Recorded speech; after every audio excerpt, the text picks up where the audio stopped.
How is everybody doing?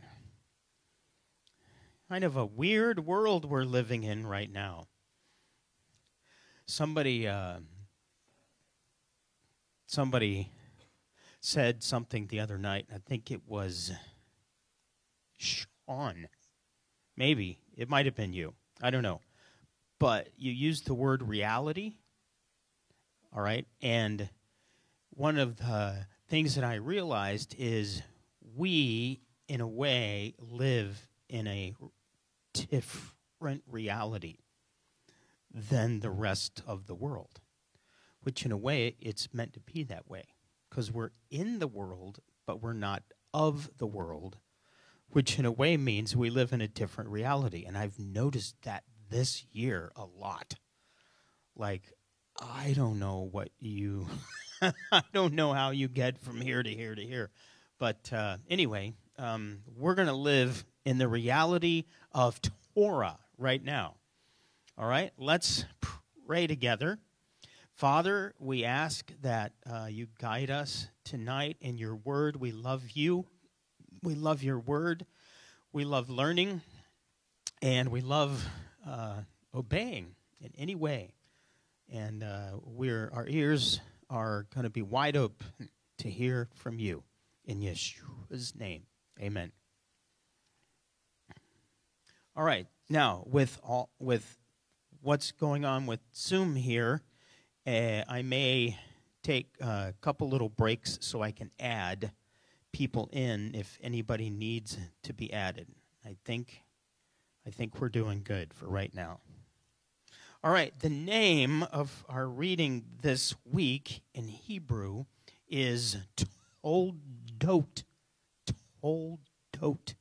And it means generations, as in these are the generations of Isaac, or the genealogies of Isaac. Sometimes you'll find that word in English. And I want to begin with a little bit of Hebrew. So we're going to do a review from what we've learned from the beginning of the year. We're going to do a review of the alphabet that we have learned. Okay, now we haven't learned all of it yet. We're going like 2 letters a night. But if you've got the notes, they're on the notes. I have one more left right here. If anybody needs them and would like to grab them, they're right there. You're welcome to have them. But what I want to do is read these out loud. If you already have it memorized, then you don't need to look at it, and you can just zip it right off. Would anybody like to do that to begin with from memory? The Aleph, Bet, all the way up to Yod. Nope. All right. Here we go then. From the beginning. Aleph, Beit, Gimel, Dalet, Hey, Vav, Zayin, Hate, Tate, Yod. Okay, it's hate. Okay? Don't do that in your neighbor's direction. Okay? Wherever you are, you're at home, whatever, don't hate in your neighbor's direction. All right? Okay? Yeah. And you might want to hate. All right? The letters we're going to learn tonight, there are 2 letters. They're very easy to write, which is what I love about these letters. Okay? One is the letter Kaf, like cough. That's how you pronounce the letter. And basically what you've got is you've got a C backwards. All right? That's the letter Kaf. Okay? And the noise, the sound that it makes is k, k, just like a K. Okay? In the ancient language, it is hand raised up like this. Okay? The letter Kaf. So the meanings of that letter would be, what are you doing when you're holding up your hand? Well, you're allowing, come on in. All right? Or you may be holding it up as some sort of sign, hold on, all right? Or it might just mean open, as in I'm open, okay? Like for whatever. The next letter is the letter Lamed, which looks a little bit like a lightning bolt, okay? It's where we get our letter L from the letter Lamed. And in the ancient language, it was a staff, like that you use for the animals. Shepherd's rod, if you will. Okay? And it either means lead or teach or authority, like as a shepherd has. Okay? Those are the letters. Now, there is a word that uses those letters, and one more that we already have learned, and that is the word halak. Halak. Okay? Which is a hay, not a hate, but a hay, and a lamed, and a kaf. Now, what do you notice about the letter kaf at the end of that word? Remember, you're reading right to left.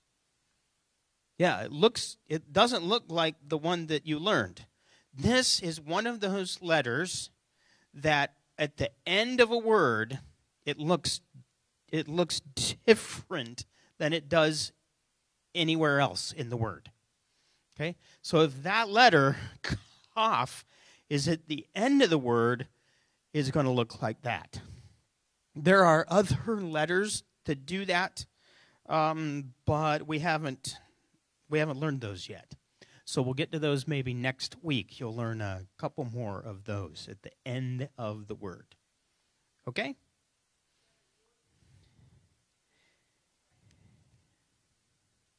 No, sorry. She asked if that was a yod. Are you looking at something that looks like that? Okay, that is the letter hey. Remember, the letter hey has that separation right there. Okay? So, now, the word halak that's a big word in Hebrew and a big idea in Hebrew to walk.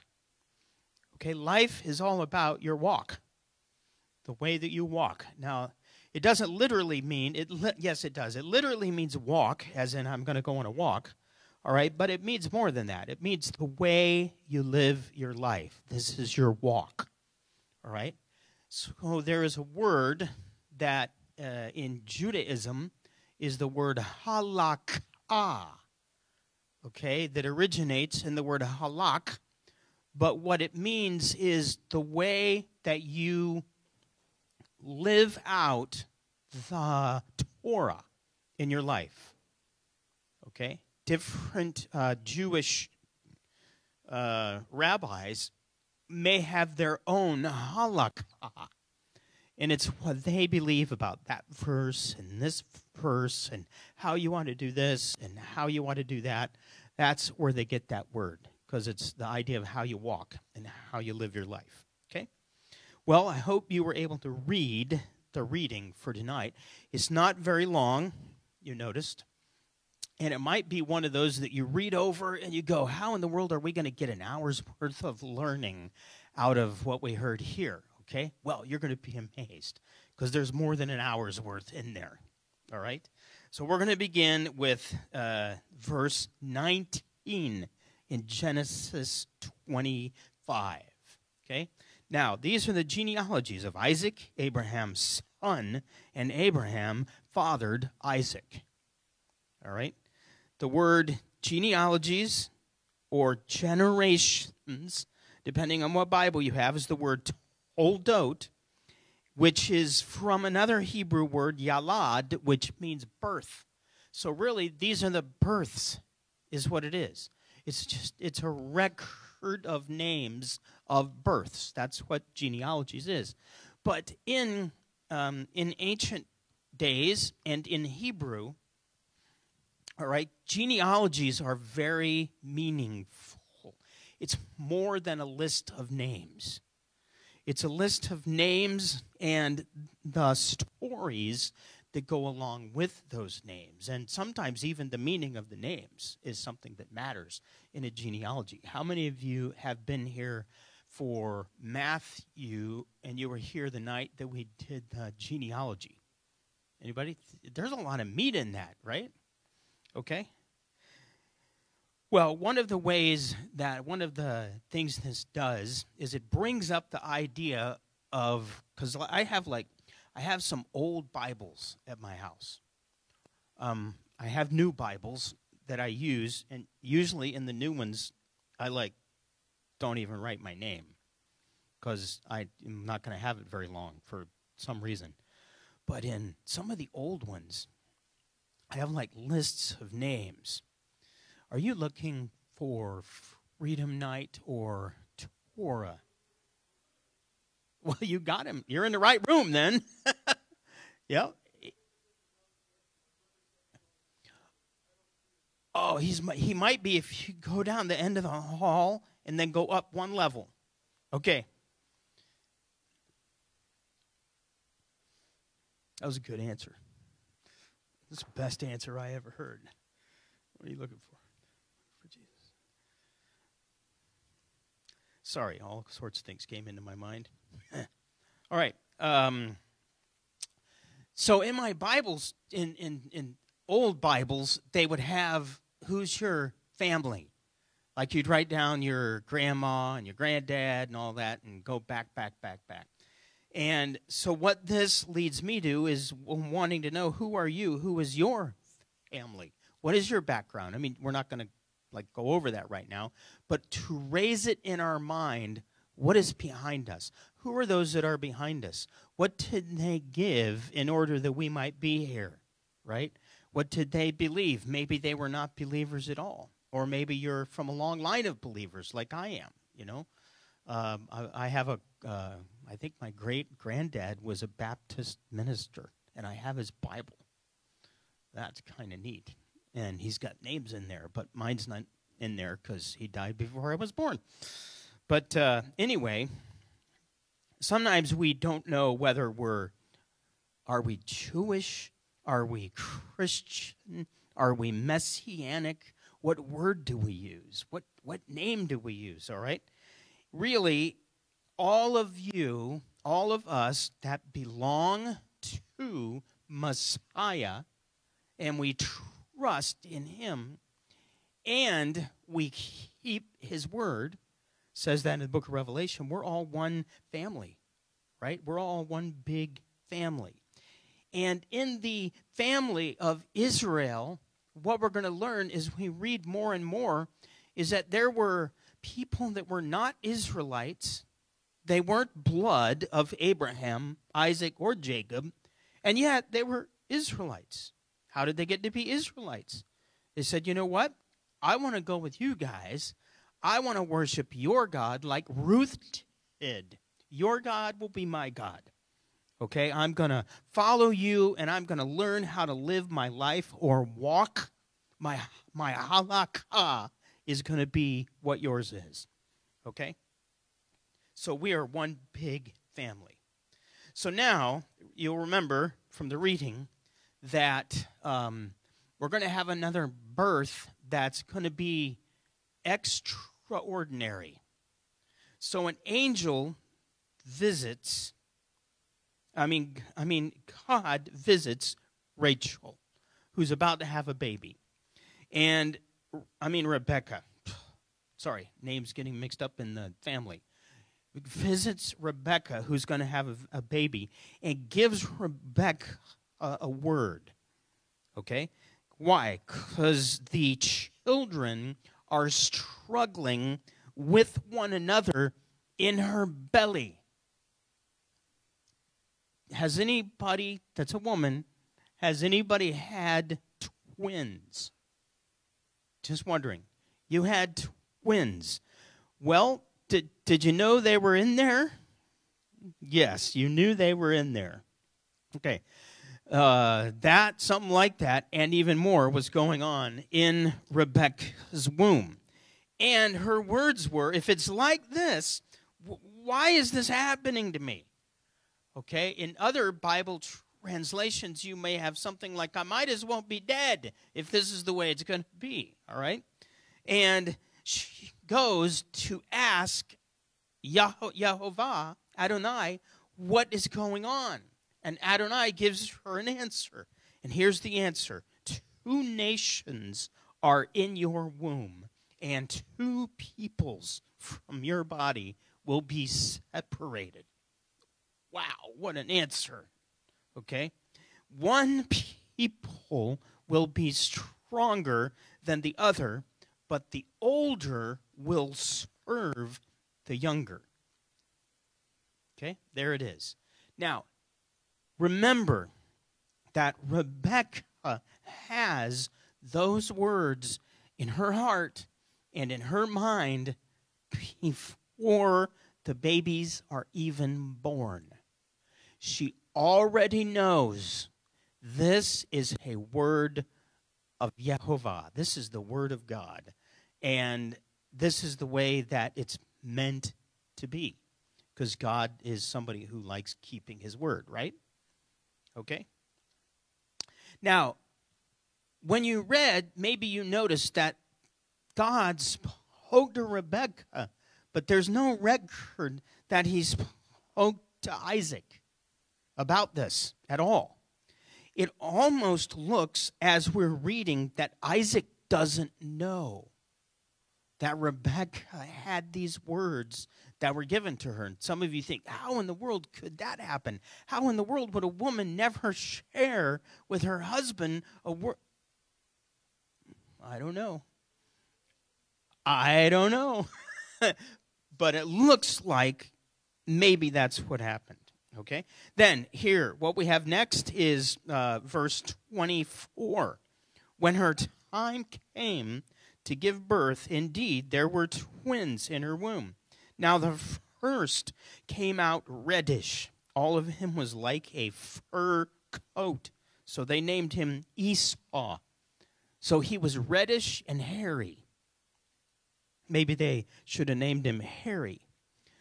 Well, in a way they did. Okay? Afterward, his brother came out with his hand holding on to Esau's heel, so he was named Jacob. Isaac was 60 years old when he fathered them. So, yay, twins, and they're born, and Esau comes out all hairy, so they name him Hairy, Rough, Red. That's what the word means, Esau. Okay? Jacob's holding on to the heel of Esau, so they name him Heel. That's what Yaakov means, heel. All right? And remember, in Hebrew, the language is very down to earth. Okay? Practical words that have meaning. Heel, hairy. All right? Now, when they grew up, we read in the next verse, Esau became a man knowledgeable in hunting, an outdoorsman, while Jacob was a mild man, remaining in tents. Now, I don't know what other words you might have in your versions of the Bible for mild, okay? I think the King James uses the word plain.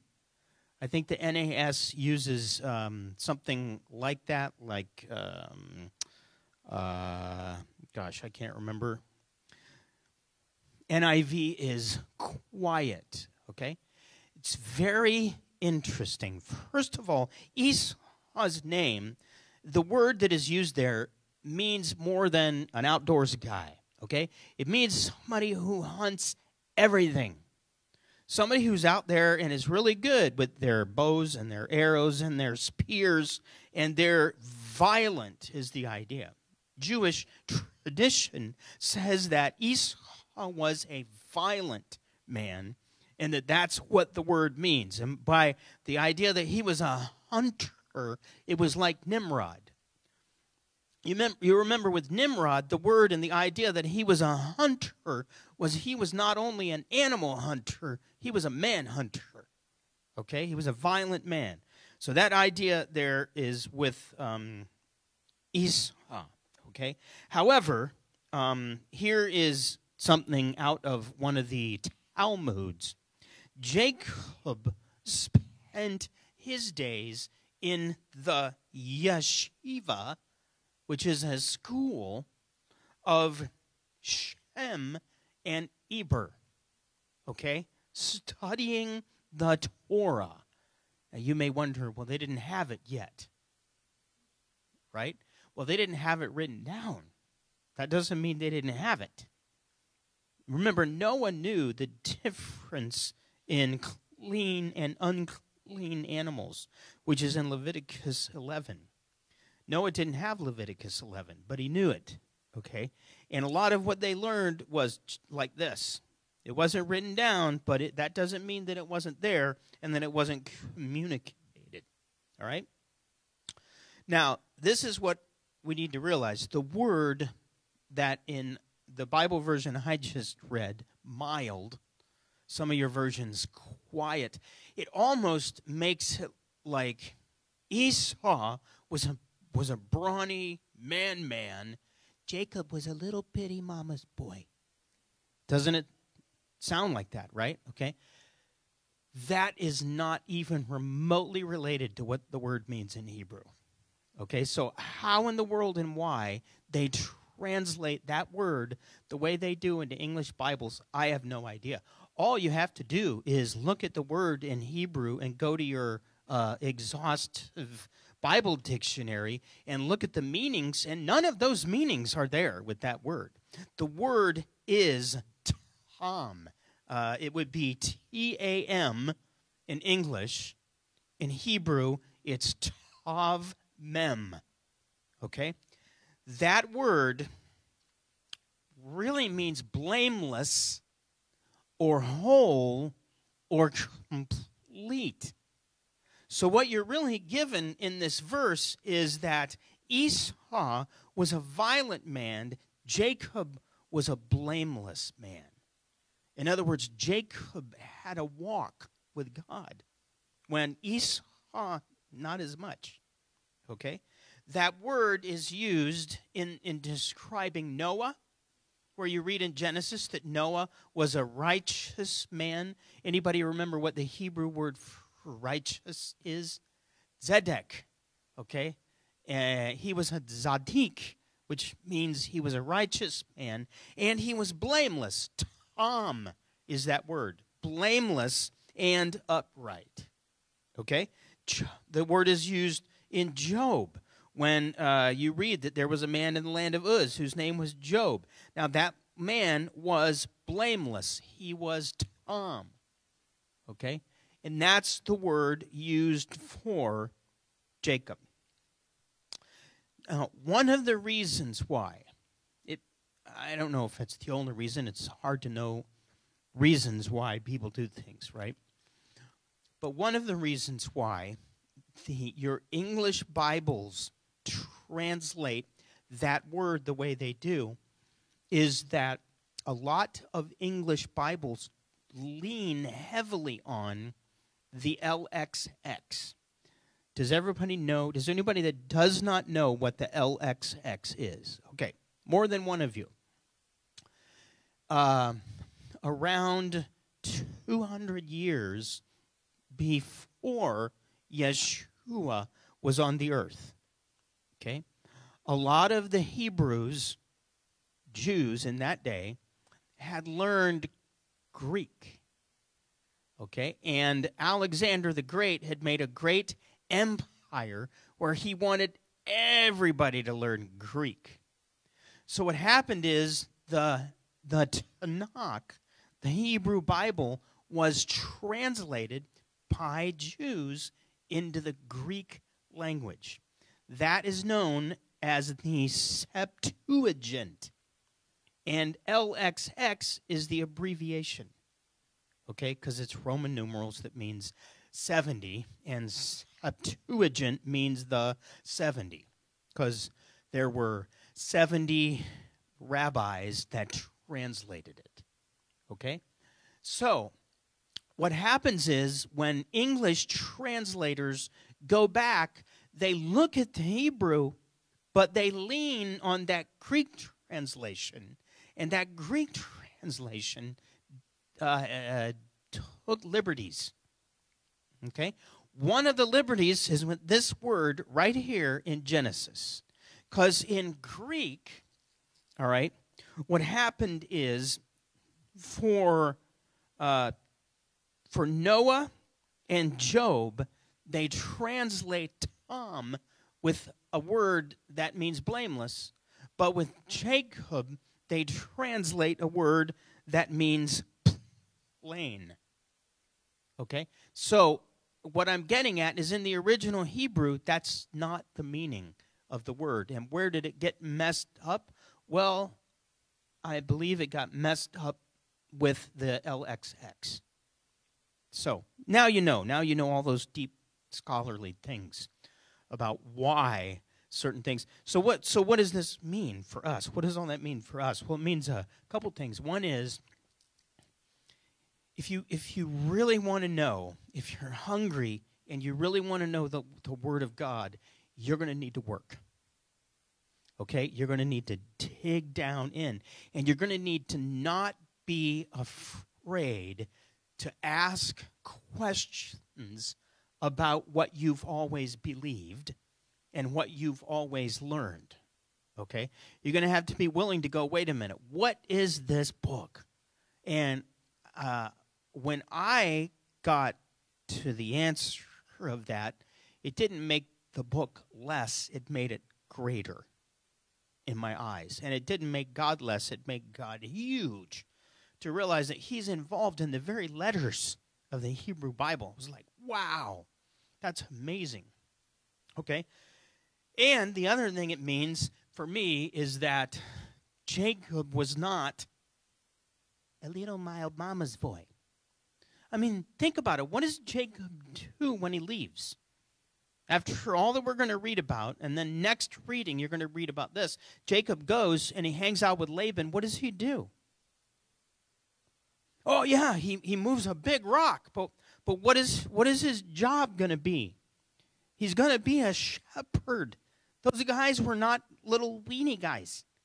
Okay, they were like David. What did David have to do in order to be a shepherd? What did David do? He killed a lion with his hands and a bear. Okay, you got to guard those sheep. You can't be out there just sitting down like this and going, oh, please come back, sheep. No. Okay, so what I'm getting at is Jacob was not a little nobody. He was a man. Okay? All right. So here we are. Esau is violent. Jacob is blameless, meaning he's learning how to walk with God. And there's nothing in there about men and women cooking meals. Like, women are not the only ones who are allowed to cook in a Hebrew house. All right? Just like in my house. Although I'm not nearly as good at it. But, you know, I do the grill.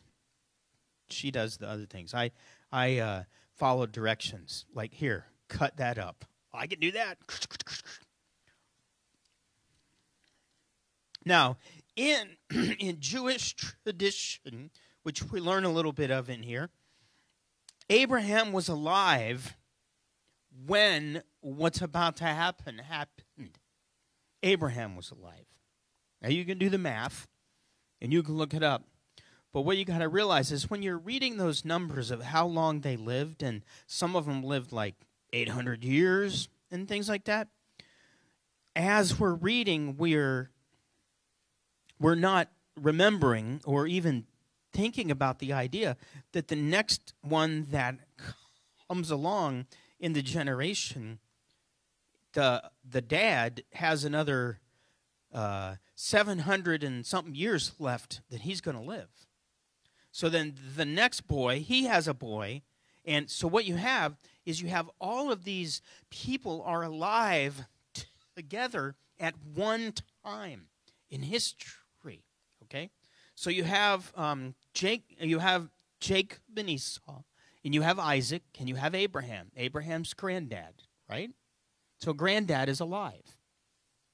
And the Jewish tradition is that Jacob learned from his granddad. Okay? So he's learning from Abraham. And as we go on, what you're going to find out, when you hear about these guys and the words that are being used, like righteous. He was a righteous man and blameless.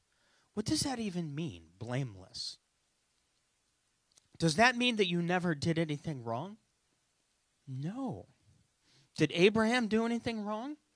Apparently. How about Noah? Yep. How about Jacob? Yep. How about Moses? Mm-hmm. How about Job? Okay, so you get the idea. For God to use the words righteous and blameless doesn't mean that you never do anything wrong. That gives me great hope. Right? Okay? What it means is that you're walking on the right road. Okay? Yes. Yes. Credited as righteousness. You're righteous. Okay. Now, I am reminded in that of the words of Jesus, Yeshua, at the end of, in the middle of the Sermon on the Mount. He looks out and goes, "You will be perfect, even as my Father in heaven is perfect." How many of you read those words and went, "Yes"? How many of you read those words and went, "Well, that's not going to happen"? Oh, yeah, okay. Well, you don't realize what the word means. If that were in Hebrew, it would be Tom. He means, if you walk with me, you're going to be all grown up. And you're going to learn how to love like God loves. You're going to learn how to live like God wants you to live, and you're going to live that way. That's all it means. Doesn't mean that you don't ever make an error. It does not even mean that you don't ever get off the road a little bit. Okay, as long as you get back on the road. That's what matters. Okay? All right. Now, if you're willing to walk with God, and your life is aimed in His direction, and you're learning to obey, and you are obeying, and you're obeying more and more, then I believe God is going to look at you and say, "You know what? This is my daughter, and she's blameless. This is my son, and he's blameless." So that ought to make you feel good. That doesn't mean to give up and just hang out and do nothing. Okay, in Hebrews, Esau is known as an immoral and godless man. Okay, so I'm not only getting this out of Jewish tradition, it's in the Bible as well, that Esau, he is immoral and godless, and he sold his birthright for one meal, all right, which is about what we're going to read. Which leads me to ask, what is in your life or in my life that I'm willing to sell out? Get it? Is there anything in my life for which I would be willing to go, "You know what, that's not a big deal. That doesn't matter. Okay, I'll compromise." It's good to ask that every now and then. Are you willing to give up your birthright for something that you want right now? Because you can have it right now. Because that's exactly what happened. Okay? Now, we're going to get to that in a minute when we get to that in the text. All right, let's move into the next chapter, 26. There was a famine in the land, aside from the previous famine that happened in Abraham's days. So if Abraham's alive, then Abraham's now going, "Oh, I know what this is like." Okay? We don't know that, but if he was, that might be what's going on. So Isaac went to King Abimelech of the Philistines to Gerar. By the way, the word famine in Hebrew is ra'ab, and it's from the root word ra, which means evil. Okay? So what that means is when there is famine, there's evil in the land. Well, I thought famine was an act of God. No, famine is an act of man. Well, what evil would be in the land? What evil is in the world, in the lands today where there are famines? Is there any evil in the land? Are there governments that don't allow their people to eat? Yeah, there are. Are there tyrants that rule over others? Yes, there are. That's evil in the land. And what happens with that is famine. You read about that in the book of Judges. Over and over and over again, you read about it in the book of Judges. And Yehovah, our God, promised us in Exodus and in Deuteronomy that if we walk with him, then we're not going to have to worry about anything like that. You're not going to worry about what to eat. Weren't those the words of Yeshua as well? You know, why do you guys worry about what you're going to eat or what you're going to wear? You don't need to worry about that. Your Father in heaven is going to handle that. Okay? Okay, then, next verse, then Adonai appeared to him and said, do not go down to Egypt. Now, that's not what happened with Abraham. Abraham went on down to Egypt. But with Isaac, he's saying, do not go down to Egypt. Isaac is the only one of the patriarchs that never left the land of Israel. He's the only one. Okay? He said, dwell in the land about which I tell you. Live as an outsider in this land. Why would he be an outsider? Because his dad moved there one generation ago, and they wandered a bit, in case you didn't notice.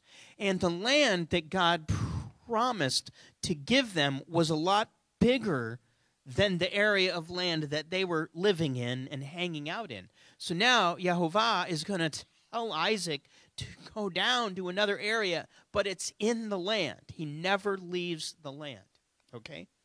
He goes down to Gerar.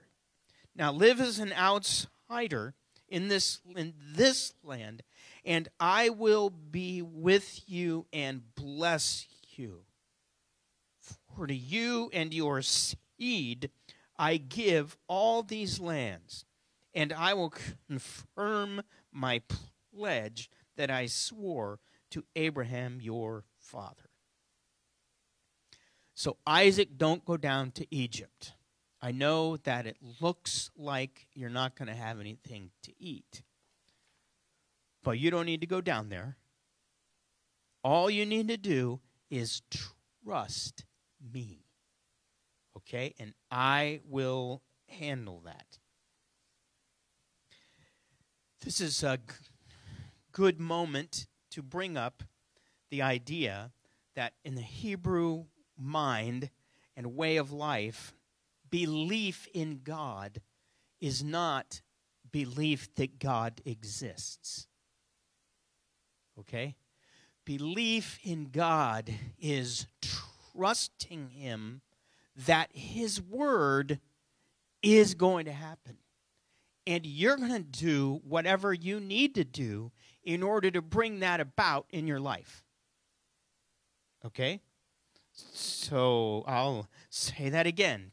Trust, belief is trusting God, okay, and his word, that where you know that his word, not only his word that is written, but maybe his word that he gives to you is going to happen, and you're going to do whatever you need to do in order to bring it about. Okay? It doesn't mean just sitting and waiting and hanging out, going, well, okay, God's going to do that. You got to be active. Isaac is active.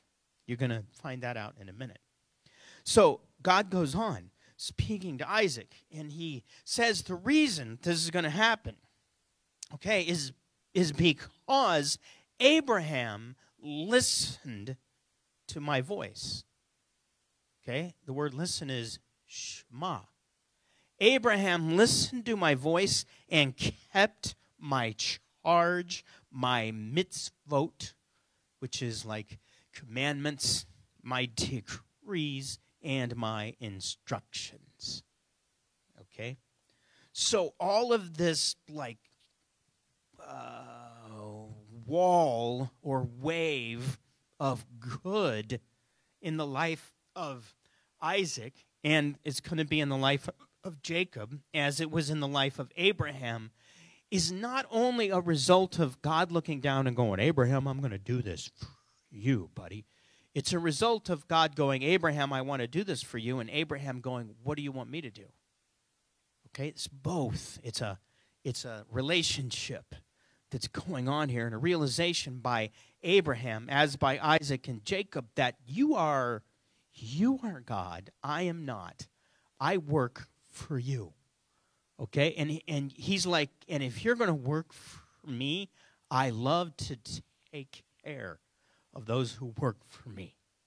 Okay? Simple, right? Not easy, but simple. Okay.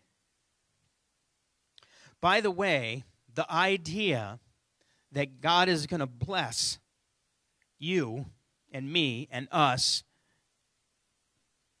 in that we follow him, we obey him, we walk down the road, and he's going to watch over us, that is Yehovah's great evangelism plan on earth. Did you know that? He introduces it all over the Torah, but nowhere more clear than in Deuteronomy 4. Deuteronomy 4 is when Moses reminds Israel about the Torah. And he reminds them in this way, you must keep and do them, for it is your wisdom and your understanding in the eyes of the peoples. Not meaning your own, but meaning all of the others who are going to be looking at you.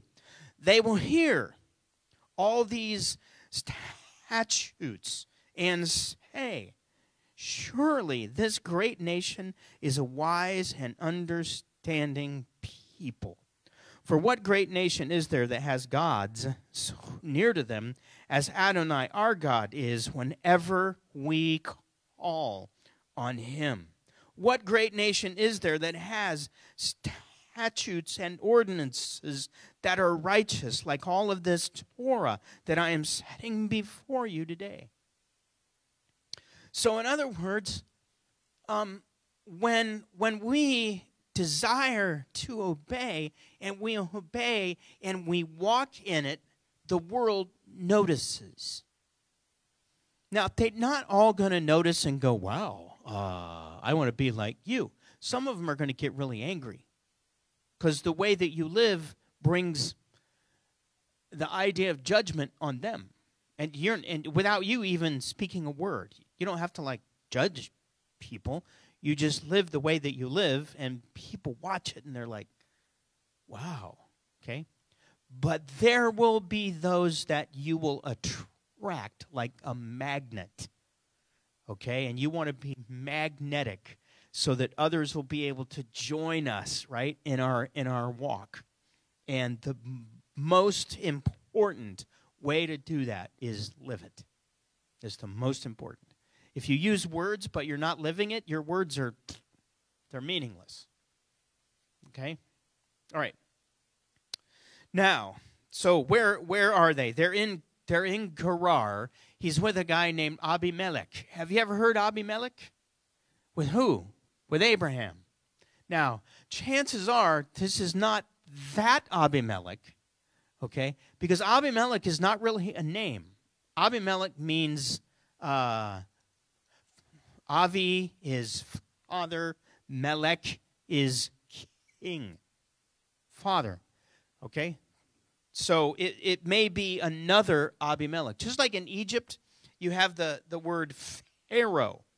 That doesn't mean one guy. That means whoever's in the office. Like here, we have the word president. Okay? That means the guy who's, or woman or whatever, who's in that office. Okay? Same thing with Abimelech. So the men of the place asked about his wife, because he brought his wife down there. And so he said, well, she's my sister. Because he was afraid to say my wife, or else the men of the place would kill me on account of Rebekah, because she's good looking. Have we ever heard this before? Yeah, twice with Abraham and now with Isaac.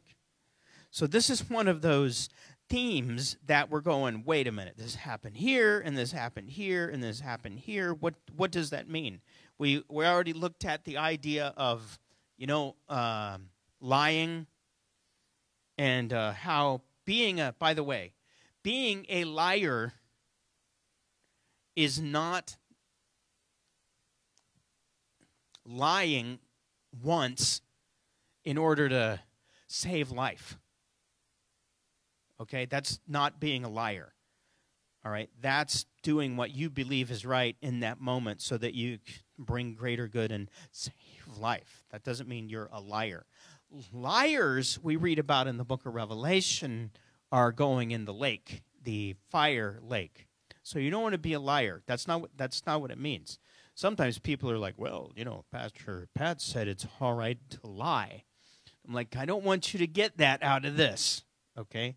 There may be moments in your life where you go, God, is it all right if and he goes, do it. So we'll talk about that later. And I'll take questions later. If you have a question, write it down. Okay. So what happened is, in the midst of this, the Philistines were going to be envious, and here's the reason why. Then Isaac sowed in that land, and in that year reaped 100-fold. So imagine, you're the bad guys, or maybe not the bad guys, but you're questionable, all right? And here's this guy who's a visitor, and he arrives in your land, and you find out that his sister isn't, but it's really his wife, and he's out there, and he plants. There's famine in the land. He plants, and he outdoes everybody by 100 times over. And so what happens is the Philistines are a little bit envious of him.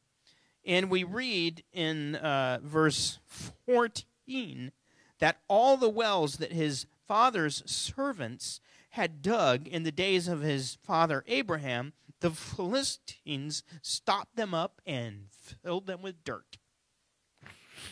Okay, we're going to take this guy down to our level. By the way, that's what envy does. There are a lot of people right now, right here in good old U.S. of A., that are deriving their energy from envy. Okay? Because they look at anybody who's doing well, and they go, we ought to have what you have. We have the right to have what you have, okay? Now, that's a philosophy that's really dangerous, in case you didn't already know it, okay? And it has been tried for the last 100 years, and wherever it has been tried has ended up in death and destruction, and everybody's in famine, okay? So envy is a big deal. Envy is a big deal in our own lives. And by the way, the wells here can be looked at as symbolic, okay? If you want to go to a deeper level than the literal level, think of it like this: that God gives you living water. Okay? He gives us his living water. He gives us his ruach, his spirit within us. What the devil wants to do, the devil's not going to remove that because he doesn't have the right to do that. But the devil will bring rocks and dirt and mud and stop up the wells in your life so that you're not able to get to the water. Okay? And that's things like bitterness and anger and envy, jealousy, things like that. When those are going on in your life, your wells are not going to get to that living water. Okay? So, moving on. Now, next, here comes the big trade-off in the next chapter. It was when Isaac grew old and his eyes were dim, too dim, that he called Esau, his elders, and said to him, "My son, here I am," he said to him. Now, he doesn't use the word firstborn. He uses the word elder. Okay? That might be that the Torah is acknowledging that Esau has already given up his birthright. He's already given it up. Okay? Did I skip a page? Which one? Oh, give me a number. Ah, how could I miss that? We are, right now. We're going to come back to it. All right? We're going to come back in your notes. It's on 4. And it's when Jacob has made a stew, and Esau wants it. So in your Bibles, it's Genesis 25, beginning at verse 29.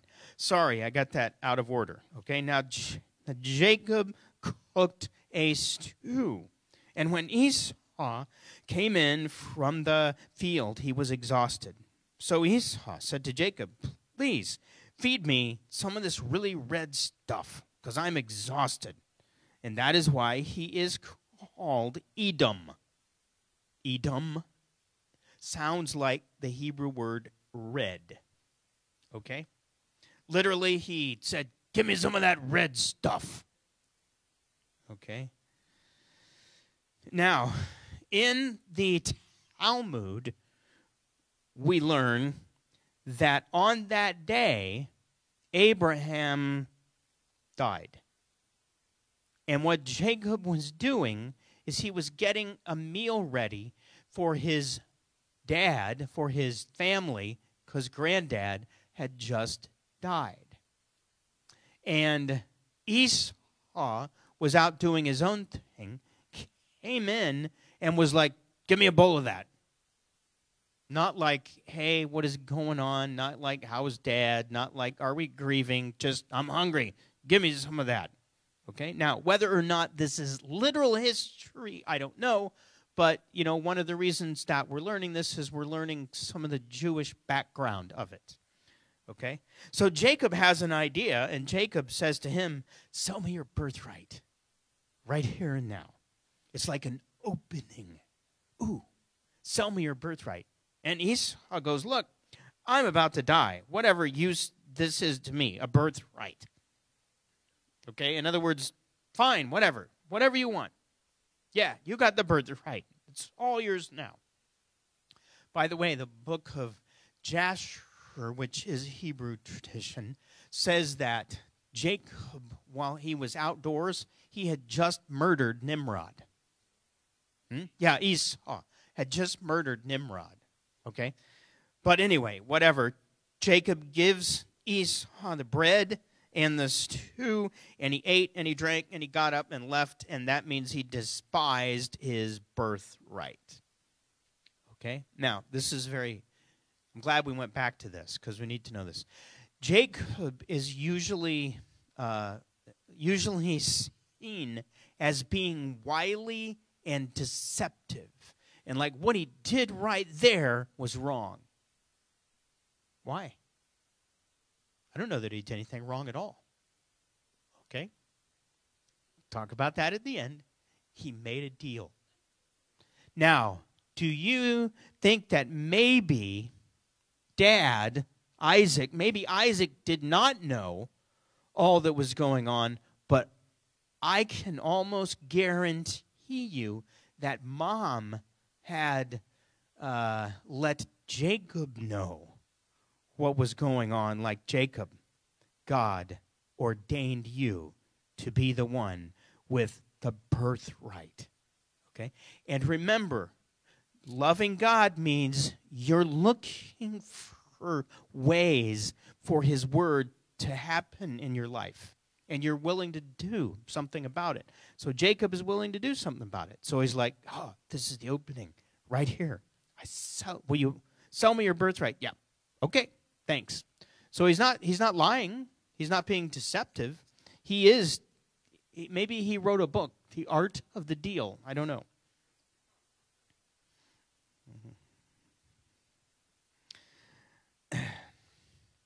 Okay, so that means a lot that he sold his birthright.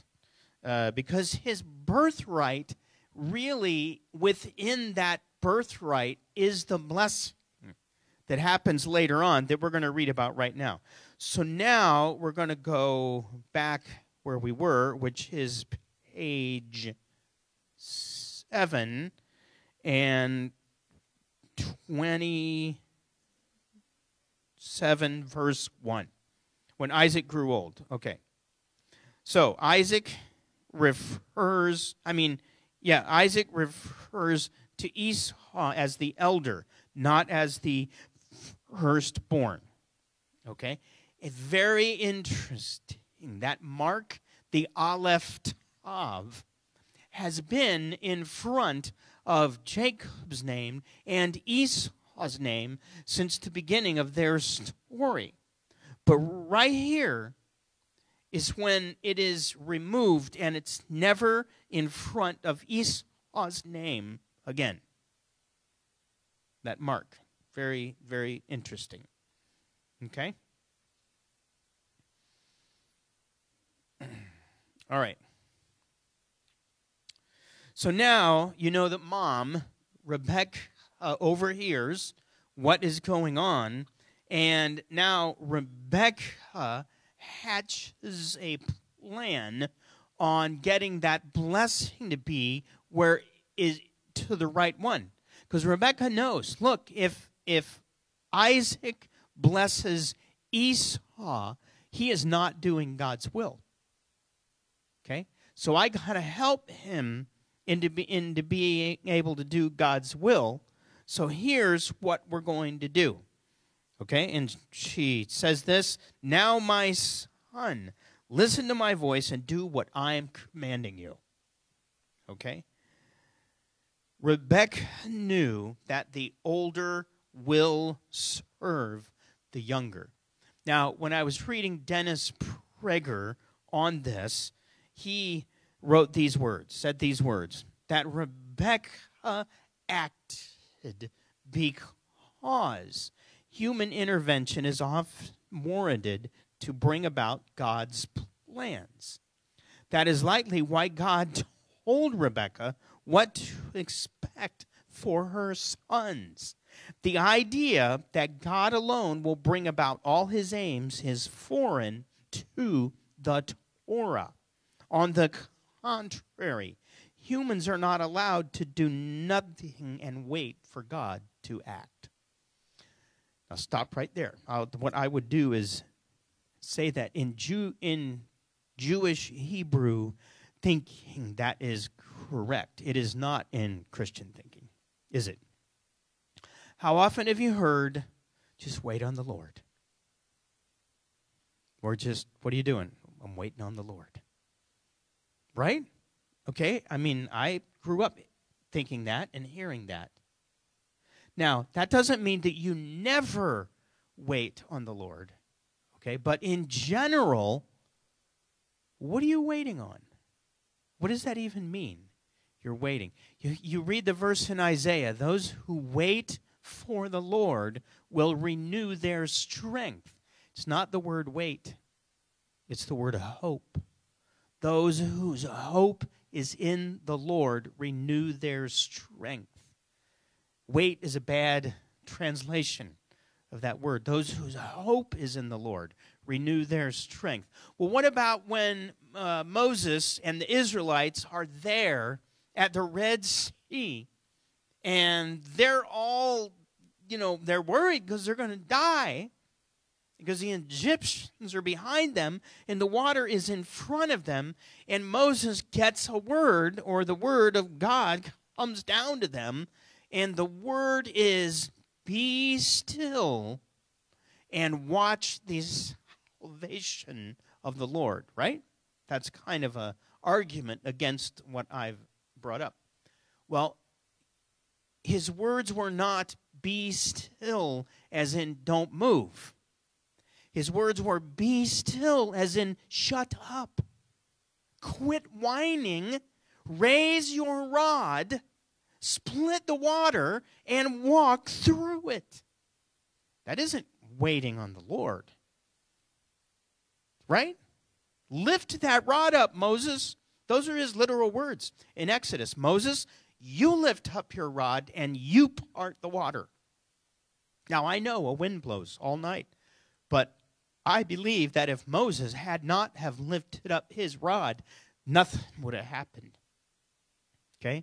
Because he had to do that. He had to be obedient. And God wanted them to learn something. He wanted them to learn that they weren't little slave plebes who were under the thumb of another human being, but that they were free and mighty individuals who didn't need to whine.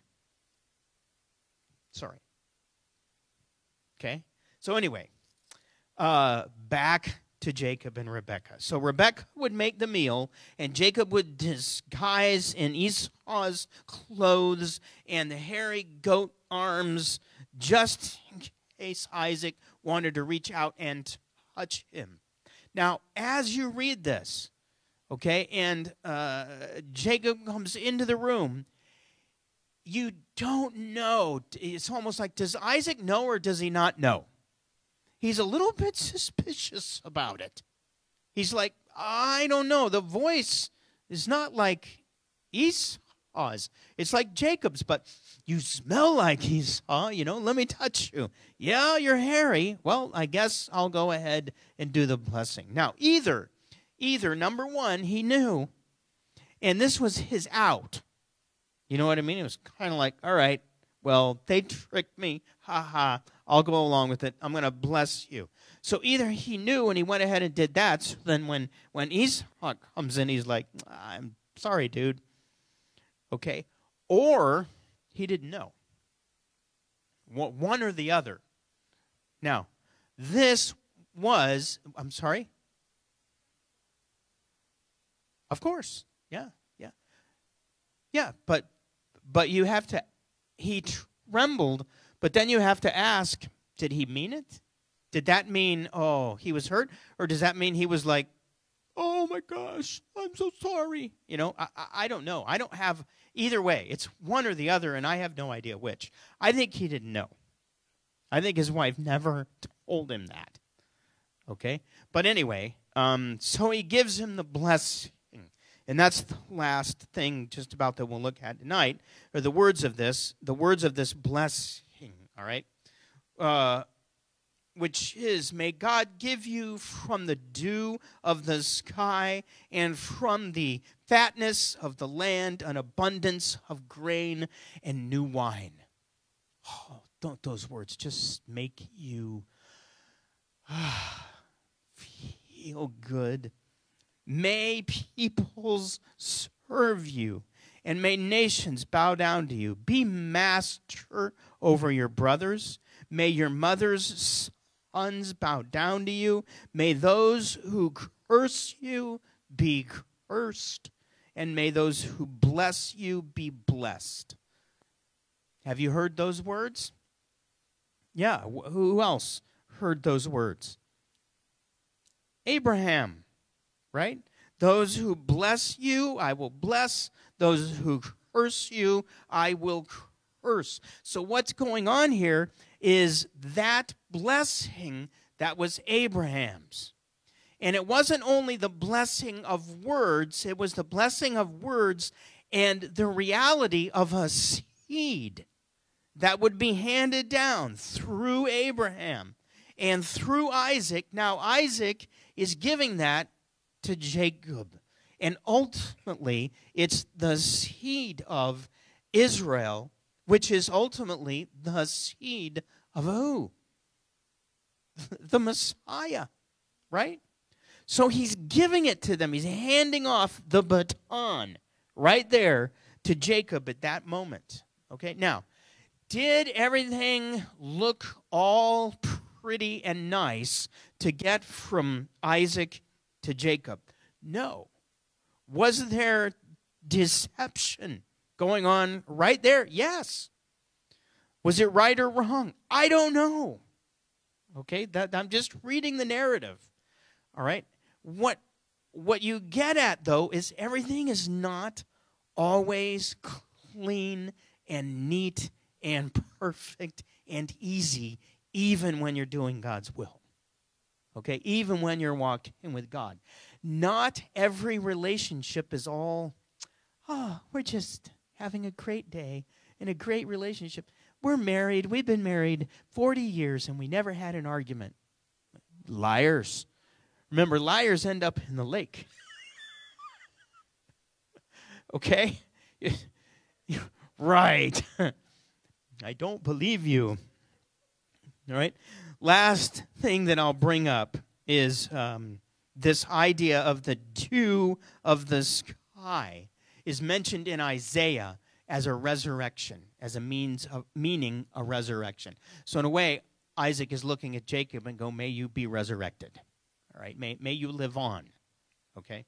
Now, let me ask, when Jacob and his mother, they deceived Isaac, it looks like. Okay? Did anything happen as a result of that, other than he got the blessing that he wanted, and Esau did not get the blessing? Yeah.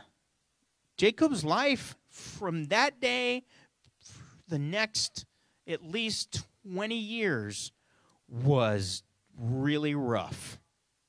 We're going to read about that next week when he went up to Laban, and Laban started dealing with him, and Laban, he really wrote the art of the deal. He was better than Jacob in making deals, and he caught him more than once. Gotcha. 7 more years. What? Okay. And so the way that we go about doing God's will might not be the right way. So we need to ask. That's why we need to always be ready to hear his voice, just in case we're not going about it the right direction and the right way. Okay? Okay, now, if you have a question, I am going to bring you the mic, because we have plenty of time. And that way, the Zoom people can hear you, and whoever else might be watching can hear you. Okay? 2 questions. First, what is the time frame of a father's blessing? I thought it was when the child was 12, 13, 14, but Jacob was probably 25, 35. Yes. Second question, what's in the soup that makes it red?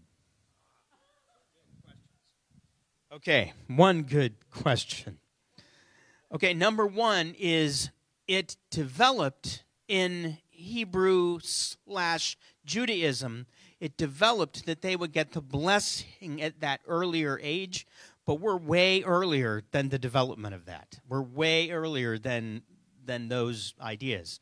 Okay, what was in it that would make it red? I would guess it was red lentils, which would be like kidney beans, maybe, or something like that, some kind of bean from the Middle East, or tomatoes, or Hunt's. I don't think it was ketchup, although I am a ketchup lover.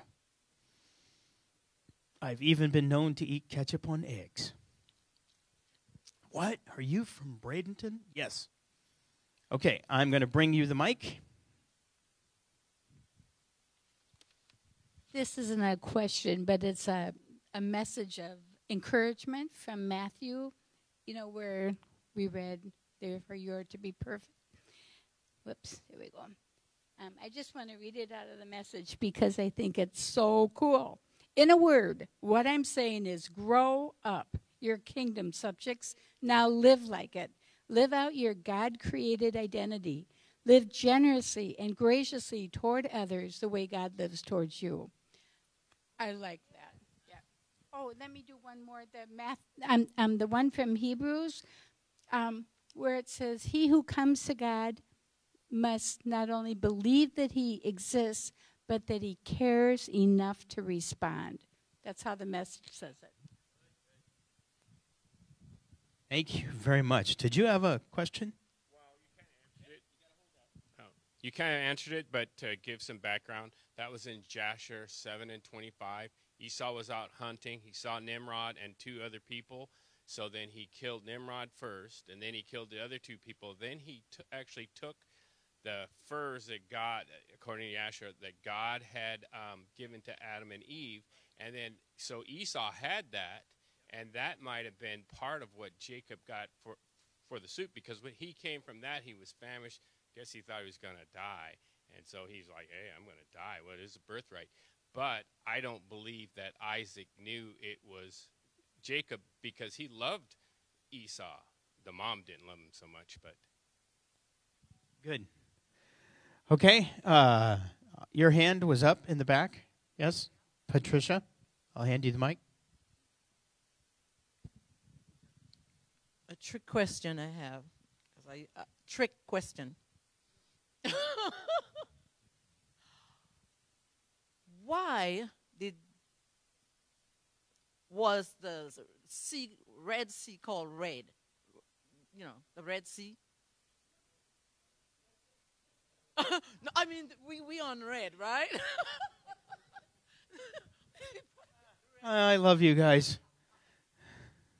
No, the reed, you brought that up. The Reed Sea isn't the Red Sea. All right? I believed, and many of us believed years ago, that when they left Egypt, they went up north and they crossed over an area of marshland known as the Sea of Reeds. The water was not very deep, okay, but that's where many scholars and everybody else believed that they crossed the water, okay? However, recently, like in the last 20 years, due to the work of people like the Caldwell family, have you ever heard of them? Caldwells, okay, and Miles Jones and some others that are archaeologists, that they really crossed. You guys want to hear all this? Okay. So if I could draw the map, I would draw the map. But traditionally, Mount Sinai was right in the middle of what is known as the Sinai Peninsula. But if you read about how they knew that was the right mountain, well, it's not very good history. There were a couple of monks that were out on a hike, and they were going from here to here, and they looked at that mountain, and they were like, that's got to be the mountain of God. Okay? And then it was established by Constantine when he was beginning the religion of Christianity, that was where the mountain of God is. But nobody knew that. Well, in the last 20 years, they found a mountain in Arabia. And in the Jabal Allah's range, that is the mountain of God. And it's obvious that it's the mountain of God because it has a cave in it. It has markings down at the bottom of it that are Hebrew. It has the rocks that they used for this, that, and the other. And when Paul wrote about the mountain, he said it was in Arabia, said that in Galatians. And all of those early church fathers, they wrote about the mountain that was in Arabia, not in Sinai. So if that's true, and I believe it is, then they would have crossed over what we know today as the Gulf of Aqaba, which is a large, deep body of water, which is a huge miracle. Okay? That was the walls of water to the right and to the left. Something else about it is in that area where they would have crossed, the bottom of the ocean is raised up enough to make it like a underwater roadway, like a bridge going right across. So if the water would have gone on either side of it, they would have walked right over that bridge. And, sandbar, okay? And the land area where they would have crossed is the only land area that would have been able to hold the numbers of them that were there to be able to do anything like this. Because the other places were like how many, everybody's been down to Homer, right? You know, you're not going to go to right where you're coming into Homer and go up on that bluff and just jump in the water with a million others, right? Because you can't do it. There's no way to. So anyway, that's where we believe that they crossed, was right there, which is an arm of the Red Sea, or what is known as the Red Sea today. In Hebrew, it's Yom, which means sea, and Suf, which we don't know what it means. No. Yeah. Suf. And there's wheels down at the bottom of that. Yes. Okay. I'm going to bring the mic over here so you can ask your question. Well, I am trying to string together a couple of thoughts and tie things together, but starting out, my question first is, if Isaac was a righteous man, and I'm trying to find that in the Word, it just seems kind of lost on my mind how in the world he had two children and would not have recognized the description we're given of Esau, of how evil he was or how unrighteous he was, for him not to have recognized that that blessing could not have gone to him in the first place, and it went to Jacob. Now, we know that you can swap a blessing because Jacob does it later in his blessing that he gives. So the Word doesn't give us everything. So what I'm leading into with that is, if he somehow had lost his way enough to not recognize it, the blessing that I see from the stories we hear about the matriarchs, I know there's a lot of them between, but with Eve and Sarah, when they more or less go against the Lord's will and mislead their husbands, even though I will still say that the husbands should have listened to the first place what the father had told them, we hear these stories that happen when they move on their own accord and not what the father had said. So from that we get Isaac and his wife Rebekah. Isaac's not operating appropriately in the blessing. And we have Rebekah, who we know spoke with Adonai in a prayer about what was going on with her children. And I'm wondering if somehow she had a relationship with the father to tell her, your husband's not walking with me appropriately. You are going to get previously of some moves that women make outside of their husband's privy, and it leads to other things going wrong, and how Rebekah operated outside of his privy, and it led to blessings of the blessing itself, and Israel being what it is today. So it's not a question, but I was just tying some things together. Thanks. And it brings up an idea, and I'll hit it if you want. All right. You remember when we read, and we've read it more than once, okay? He listened to his wife, right? You read that with Adam. Adam listened to his wife. Over those, I said, we do have, yeah, we do. You recognize that. But that does not mean that men are not to listen to their wives. And here's why. In the beginning, when God created man and woman, remember, he looked at the man, said, it is not good that the man be alone.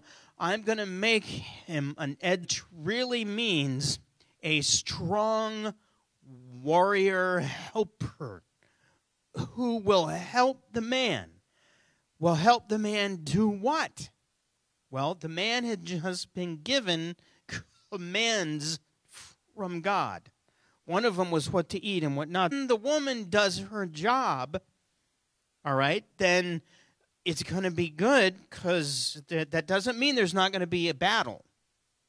Because what if the man is not walking down the right road? Well, then what you have is you have an Edzer Negdo that is in opposition to her man and is not doing right, and he's miserable because his wife is always nagging him. Well, you know what? God is helping your wife, is helping you right now by giving you a nagging wife.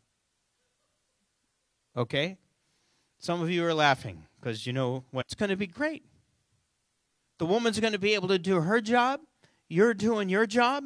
It's going to be glorious. It's going to be the way God designed it to be. But when the man's not, then that's the idea in Genesis, okay, of them being that the way it works in our lives, okay? So that means that maybe what is going on in what we just read is maybe Isaac was not walking down the right road, but whatever it was, Rebekah felt like she had to move in and do this because Isaac wasn't going to do it right. Okay? And so that may be. So thank you for bringing that up.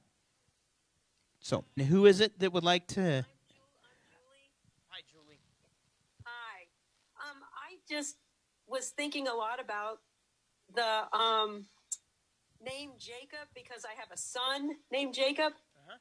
And, you know, I was always told it's the deceiver, he's the supplanter because he came out ill, that it really means that God was his rear guard. And I think that's really was kind of a powerful thing for me, so that I even wrote it to my son because I was like, you're not the supplanter. God is your rear guard. Yeah. So I just wanted to share that because where I was reading it, they were suggesting that it creates an anti-Semitic feel for Jacob because, you know, you always think about, oh, he was the deceiver. He was the one who did the wrong thing, but not if God was his rear guard. Oh, that is really good. The most wooden meaning of it is heal, but that isn't bad. That isn't a bad word. So I'll look that up more. But I like that. What I was reading is that, you know, the fact that he was grabbing his brother's heel was just a natural occurrence for twins in a womb when the older one is going. All right, anybody else? Okay. Well, then, I'll be around here a few minutes if you have any other questions or things like that. Do you want one with the mic? Okay. His job was to help her husband keep God's commands and reign and rule with her husband. The new Adam has a wife who's going to help him reign and rule. Right. Right on. And may you have a great week wherever you are, wherever you live.